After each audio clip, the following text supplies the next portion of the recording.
11 March 2024 CA গোটা দেশে কিন্তু ইমপ্লিমেন্ট হয়ে গেল। ভয় পাচ্ছে?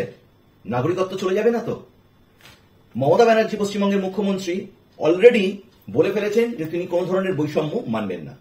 কংগ্রেসের থেকে জয়রাম রমেশ বলেছেন যে এমন একটা সময় সিএ পাবলিশ করে দেওয়া মানে ইমপ্লিমেন্ট করে দেওয়া মানে গোটা দেশের নজর ঘুরিয়ে দেওয়া। কারণ আমরা জানি যে আজকেই সুপ্রিম কোর্ট থেকে ইলেকট্রাল বন্ড স্ক্যাম নিয়ে একটি বিবৃতি এসছে এবং 15 মার্চের মধ্যে ইলেকশন কমিশন সেটা পাবলিশ করবে। এটা জয়রাম রমেশের বক্তব্য। সাধারণ মানুষ কিভাবে দেখছে সিএএ কে, বা প্রচুর আমার মুসলিম বন্ধুরা যারা রয়েছে তারা কি আদৌ ভীত সন্ত্রস্ত হচ্ছে, বা যারা হিন্দু ভাইয়েরা বাংলাদেশ, পাকিস্তান বা আফগানিস্তান থেকে এসে এই দেশে বসবাস করছে এখনো নাগরিকত্ব পায়নি, তারা কিভাবে নাগরিকত্ব পাবে অতি সহজে, সমস্ত ডিসকাশন থাকবে। আপনার চ্যানেলটিকে সাবস্ক্রাইব করে বেল বাটনটি অন করে দিন। শুরু হতে চলেছে বাংলায় প্রথমবার এত পুঙ্খানুপুঙ্খানুভাবে ডিসকাশন। সিএএ নিয়ে এই চ্যানেলে ভিডিও অলরেডি রয়েছে, আপনারা সবাই সেটাকে অনেক ভালোবাসা দিয়েছেন। কিন্তু আজকে আমরা আলোচনা করব সিএএ এবং এনআরসি, দুটো কিন্তু ডিফারেন্স অবশ্যই আছে। আসামে যেটা হয়েছিল এবং আসামের বিক্ষোভ এবং গোটা দেশের বিক্ষোভে সিএ এর মধ্যে কিন্তু তফাৎ রয়েছে। এটা কখনোই এক বিক্ষোভ নয়। যারা মুসলিম বন্ধুরা রয়েছে, যারা ভয় পাচ্ছে, যাদেরকে ভুল বোঝানো হচ্ছে বিভিন্ন পলিটিক্যাল পার্টি, যেহেতু ইলেকশন এই মুহূর্তে লোকসভা ইলেকশনের আগে একটা ইলেকশন সরগরম হচ্ছে, যে আপনার নাগরিকত্ব চলে যাবে। এরপরে আমার ভিডিওতেও দেখলাম ফেসবুকে একজন কমেন্ট করেছে যে এরপরে তো বাড়ি বাড়ি এসে পাসপোর্ট চেক হবে। একদমই নয়, আপনি ভুল ভাবছেন, ভুল দিকে নিয়ে যাচ্ছেন মানুষকে।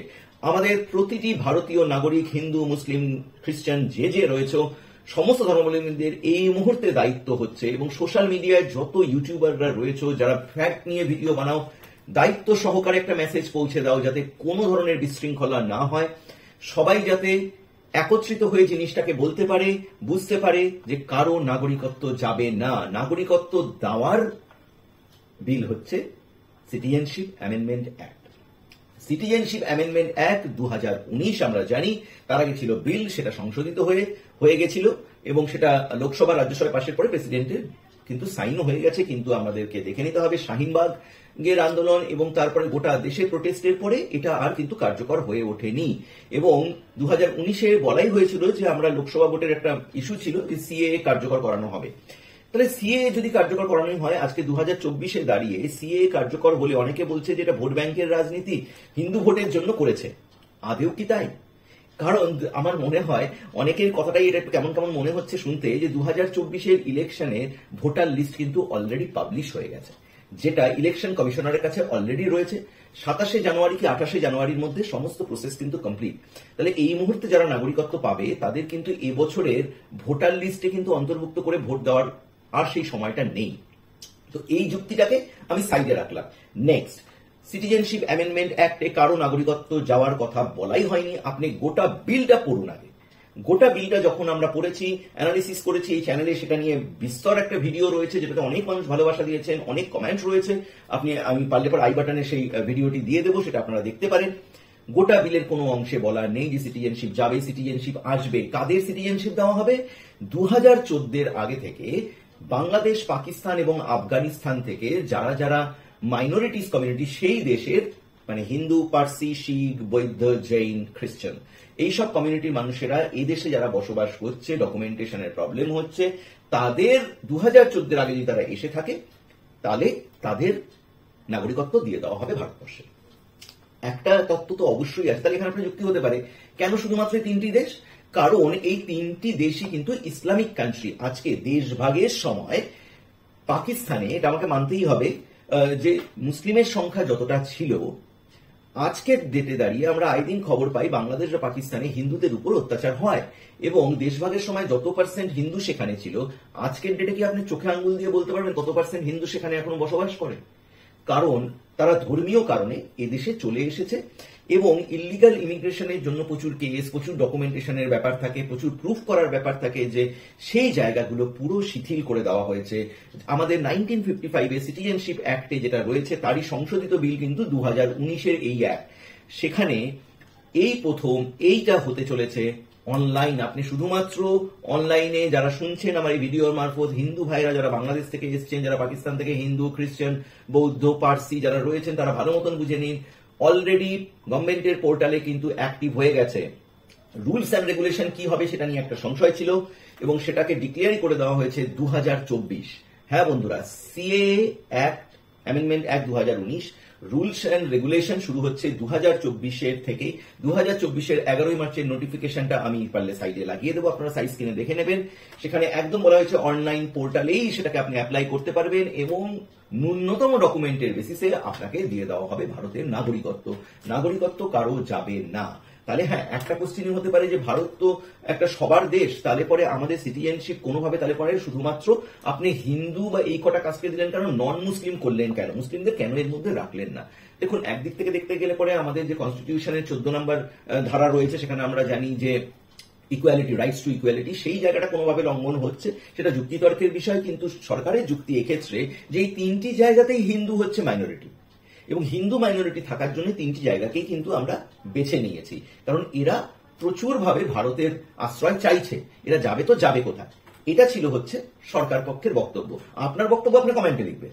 এবার চলে আসি যে তাহলে এবার একটা কোশ্চিন হতেই পারে যে তাহলে আদাররা কি করলো। দেখুন, সেইভাবে বলতে গেলে ভারত যদি ত্রাতার জায়গায় এসে সবাইকে সিটিজেনশিপ দিতে থাকে, তাহলে পরে তো হতে পারে যে শ্রীলঙ্কায় যারা তামিলিয়ানরা রয়েছে তারাও সিটিজেনশিপ চাইছে, তিব্বত দিয়ে আমরা জানি একটা অনুপ্রবেশ হয়, তারাও সিটিজেনশিপ চাইছে, এবং পাকিস্তানে এই মুহূর্তে যারা সবচেয়ে বেশি বিতাড়িত তারা হচ্ছে আহমেদিয়া কমিউনিটি, তারাও মুসলিমদের মধ্যে পড়ে, তারাও তো সিটিজেনশিপের জন্য আবেদন করতে পারে। কিন্তু এখানে সরকার বলছে যে যেভাবে সময় উপযোগী হবে সেইভাবে এই অ্যাক্টের মধ্যে আবার হয়তো কোনো পরিবর্তন হবে। বাট এই মোমেন্টে দাঁড়িয়ে তার মানে যদি কোনো মুসলিম ভাই পাকিস্তান বা বাংলাদেশ বা আফগানিস্তান বা বিশ্বের যে কোনো খান থেকে যদি ভারতবর্ষে আসতে চায়, তাহলে তার কি করতে হবে?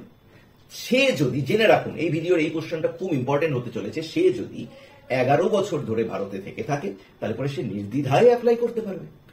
কারণ 1955 সালে সিটিজেনশিপ অ্যাক্ট অনুযায়ী কিন্তু সেই নিয়মটাই রয়েছে সবার ক্ষেত্রে, এই কটা কাস্ট বাদ দিয়ে সবার ক্ষেত্রে, বা এই 3টে দেশ ছাড়া বাকি দেশ থেকেও যদি কেউ আসতে চায়, মানে সাপোজ ধরুন আমি আপনাকে বলছি যে কোনো ধরুন কানাডার পার্সন, সে যদি ইন্ডিয়াতে এসে এইভাবে থাকতে চায়, ইন্ডিয়ান সিটিজেনশিপ নিতে চায়, তার ক্ষেত্রে কিন্তু 11 বছর, তার ক্ষেত্রে কিন্তু 5 বছর রিল্যাক্সেশন নেই। তার মানে সবার ক্ষেত্রে কিন্তু 11 বছর। শুধুমাত্র এই 3টি দেশ, বি স্পেসিফিক পাকিস্তান, বাংলাদেশ, আফগানিস্তান থেকে যারা মাইনরিটি রয়েছেন তারা যদি এসে থাকতে চায় বা 2014 আগে যারা রয়েছেন তারাই অ্যাপ্লাই করবেন এটাতে, এই পোর্টালের মারফত, এবং 5 বছর থাকলে পরে সেক্ষেত্রে সেটা অ্যাপ্লাইবেল করে দেওয়া হচ্ছে এবং সিটিজেনশিপ পেয়ে যাবেন। বাকি সবার ক্ষেত্রে ওয়েটিং পিরিয়ড ইজ 11 বছর, যেরকম আগের নিয়ম ছিল সেটাই রয়েছে। এবং ঠিক এইভাবেই কিন্তু একটি বড় এক্সাম্পল রয়েছে আদনান স্বামী সিটিজেনশিপ কিন্তু 11 বছরই হয়েছে। তো এটা গেল একদিককার ব্যাপার। আসামের থেকে আপনারা কখনো, যে আসামে প্রোটেস্ট শুরু হয়ে গেছে, শাহিনবাগে প্রোটেস্ট শুরু হয়ে গেছে, দেশের এখানে প্রোটেস্ট শুরু হয়ে গেছে, ওয়েস্ট বেঙ্গলে শুরু হয়ে গেছে, এক ফোটাও মেলাবেন না। আসাম এবং ত্রিপুরা অ্যাকর্ড বলুন, রিসেন্টলি একটা সাইন হয়েছে, সেটা নিয়েও এই চ্যানেলে ভিডিও রয়েছে। আসাম মানে স্পেশালি 7 সিস্টারের সাথে দেশের আন্দোলনের আলাদাই পরিকাঠামো। আসামের আন্দোলনটা কিন্তু, আসামের সিএএ নিয়ে ব্যাপারটা কিন্তু হিন্দু বা এদের দিচ্ছেন বলে নয়, তুমি সিটিজেনশিপ দিচ্ছ বলে ওদের আসামের যে ডেমোগ্রাফিক ব্যাপারটা রয়েছে সেটা সার্বভৌমত্ব কোনোভাবে নষ্ট হচ্ছে। কালচারাল হেরিটেজটা ওরা বাঁচাতে চায়, সেই জন্য সেখানে সিএ এর বিরোধিতা, সেখানে এনআরসির বিরোধিতা, সেখানে যে কোনো বাইরে থেকে এসে আসামে থাকতে পারবে সেই জায়গার বিরোধিতা। কিন্তু গোটা দেশের ক্ষেত্রে যেভাবে ঘটনাটা ঘটানো হচ্ছে যে এরপরে তো আপনাকে বাড়ি থেকে বের করে দেবে, সিএ, আপনার ডকুমেন্টেশন চেক হবে, নো ওয়ান, বি স্পেসিফিক। আমার এই ভিডিও মারফত আমি বলবো সবাই শেয়ার করো ভিডিওটাকে যত পারো, কারণ এই মুহূর্তে কিন্তু আমাদের সবার একজন নাগরিক হয়ে দায়িত্বের সাথে মুসলিম ভাইরা যাদের মনে হচ্ছে তাদের পাশে গিয়ে দাঁড়ানো উচিত, তাদেরকে বলা উচিত যে না ভাই, তোমার সিটিজেনশিপ কেউ নেবে না, তুমিও ভারত মাতার সন্তান, আমিও ভারত মাতার সন্তান। শুধুমাত্র এইটা করা হয়েছে এই সব দেশে হিন্দুদের উপর অত্যাচার হয় বলে এরা নাগরিকত্ব পাওয়ার জন্য। এটা এনআরসি এনপিআর নয়, সেখানে একটা ব্যাপার থাকলেও থাকতে পারে যুক্তিতর্কতে, সেটা নিয়েও ভিডিও করা রয়েছে। কিন্তু সিএ স্পেশালি সিটিজেনশিপ দেওয়ার বিষয় কাদেরকে? হিন্দু, পার্সি, শিখ, জৈন, খ্রিস্টান, বৌদ্ধ, এইসব কমিউনিটিগুলো যদি আফগানিস্তান, পাকিস্তান ও বাংলাদেশ থেকে এসে 2014 আগে যারা আছে তারা এই সিটিজেনশিপ পেয়ে যাবে। অনলাইন পোর্টালে আপনারা গিয়ে কিন্তু ইজিলি ডকুমেন্টেশন আপলোড করে ইনফ্যাক্ট এই সিটিজেনশিপ ইজিলি পেয়ে যেতে পারবেন। কোনো হ্যাসেল ফ্রি একটা প্রসেস। এটাকে নিয়ে লোকসভা ইলেকশনে আমার মনে হয় এই মুহূর্তে বিরোধী দলগুলোর একটু সংযত হওয়া উচিত, কিন্তু তারা হয়তো হবে না। তার কারণ লোকসভার উত্তেজনায় তারাও এটাকে সেকে নেবে, তারা ভুল বোঝানোর চেষ্টাটাই করবে, যেটা পলিটিক্যাল পার্টিরা অনেকেই করে থাকে অনেকভাবে। কিন্তু সময় এসেছে আমাদের মতন যারা কন্টেন্ট বানাই তাদের একটু সে স্টেট গভর্নমেন্টের কোনো নিয়ম বোঝানো বা সেন্ট্রাল গভর্নমেন্টের যদি কোনো রুলস পাস হয়ে থাকে, আমার ভালো লাগুক না লাগুক ম্যাটার নয়, যেটা প্রেসিডেন্ট সেই রুলটা বানিয়ে দিয়েছে সেই রুলের মধ্যে কি রয়েছে সেটা দর্শকের সামনে উপস্থাপনা করুন এবং মানুষের পাশে গিয়ে দাঁড়ান। এই ভিডিও মারফত আমি এই বার্তাটা বারবার দিতে চাই, কোনোভাবে বিপদে যাবেন না, কারণ কাল থেকে যে পারদ উঠবে দেশের রাজনীতিতে, অলরেডি দিল্লি কিন্তু হাই অ্যালার্টে। আপনাকে সাবধান থাকতে হবে, আপনার চাকরি আছে, আপনার বাকি আছে, আপনার সমস্ত কিছু কাজকর্ম ছেড়ে আপনি এই প্রোটেস্টে অংশগ্রহণ করবেন কি করবেন না আপনার ব্যক্তিগত ব্যাপার, কিন্তু কিসের প্রোটেস্ট এটা? প্রোটেস্ট একটাই হতে পারে যে তাহলে এই মধ্যে মুসলিম রাখলো না কেন, কিন্তু এখানেও সরকার একটা যুক্তি দিয়েছে, সেটা ডিবেটেবল এক সময় ছিল, কিন্তু যেহেতু প্রেসিডেন্ট সেটাতে সাইন করে দিয়েছে সেটা অ্যাক্ট হয়ে পড়ে রয়েছে। এবং যখন দেশের একটা অ্যাক্ট হয়ে পড়ে রয়েছে, আমার মনে হয় না যে রাজ্য সরকারগুলো চিৎকার করলে পরেও কিচ্ছু কারো করার ক্ষমতা নেই, কারণ সংবিধানের এটাও একটা নিয়ম আছে, সেটা নিয়েও একটা চ্যানেলে, আমাদের চ্যানেলে কিন্তু ডিসকাশন করা রয়েছে। রাজ্য সরকার এটাকে আটকাতে পারে কি পারে না, টেকনিক্যালি হ্যাঁ আবার টেকনিক্যালি নাও, তো দুটো কোশ্চেনই এখানটাতে যুক্তিতে রাখা রয়েছে। কিন্তু সেটা এনআরসির ক্ষেত্রে হয়তো হতে পারে, কিন্তু সিএ এর ক্ষেত্রে তো একদমই এই ঘটনাটা ভাবাই উচিত না যে আপনার সিটিজেনশিপও কেড়ে নেবে। মানে আমি আজকে প্রথম কমেন্ট দেখে একটু অবাকই হয়েছিলাম, একজন লিখছে যে এরপর তো বাড়ি বাড়ি এসে পাসপোর্ট চাবে। না, বাড়ি বাড়ি এসে আপনার কোনো ডকুমেন্টেশন ভেরিফিকেশন করবে না।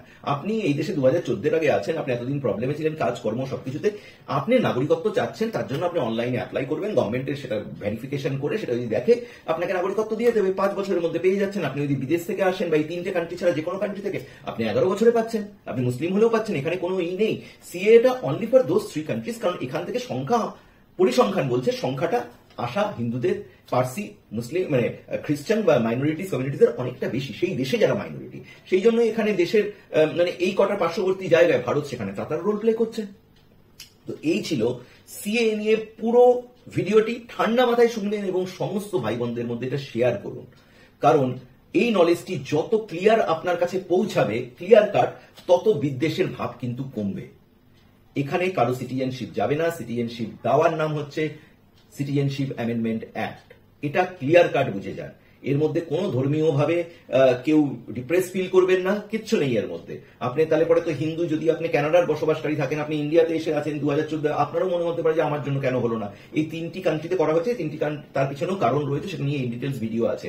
ভিডিওটি ভালো লাগলে সবার মধ্যে শেয়ার করে দেবেন, আর সতর্ক থাকুন, আর বোঝান মানুষকে যে এটা যাওয়ার নয়, কারো নাগরিকত্ব যাবে না। কিছু মানুষ যারা বিতাড়িত, যারা ভারতে থেকেও ভারতের নাগরিকত্ব পায়নি, 2014 আগে থেকে তারা আছে, তাদের জন্য এইটা করা হয়েছে। স্পেশালি যারা এই 3টে কান্ট্রি থেকে অনেক কষ্ট সহ্য করে এসছে, তাদের জন্যই এটা। এই মেসেজটা ক্লিয়ার বুঝে যান। ভিডিওটি ভালো লাগলে সবার মধ্যে শেয়ার করে দেবেন। নমস্কার।